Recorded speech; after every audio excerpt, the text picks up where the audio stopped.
عمدہ ترین کام وہ ہے جو الفاظ کے اعتبار سے تو کم ہو مگر معنی کے اعتبار سے زیادہ ہو۔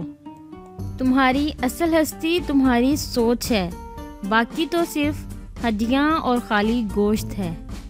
اس کائنات میں جو کچھ ہے تمہارے اندر بھی موجود ہے، اپنے آپ سے حاصل کرو۔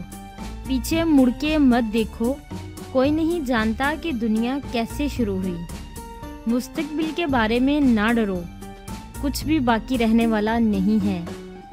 اگر تم ماضی اور مستقبل میں پھنسے رہو گے تو حال گزر جائے گا۔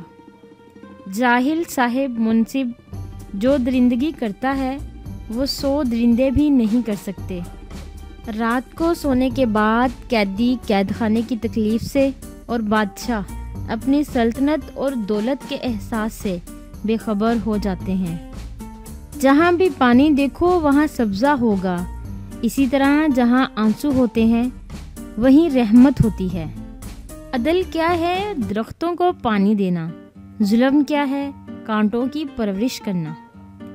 پتھر موسم بہار میں سرسبز نہیں ہوتا، خاک بن جا کہ تجھ سے رنگا رنگ پھول کھلیں گے۔ اس دنیا کی مثال ایک پہاڑ جیسی ہے اور ہمارے اعمال کی مثال اس میں گونجنے والی آواز جیسی ہے جو پلٹ کر ہمارے پاس آ جاتی ہے۔ اس دنیا میں کوئی خزانہ سانپ کے بغیر نہیں، کوئی پھول کانٹے کے بغیر نہیں، اور کوئی خوشی غم کے بغیر نہیں ہے۔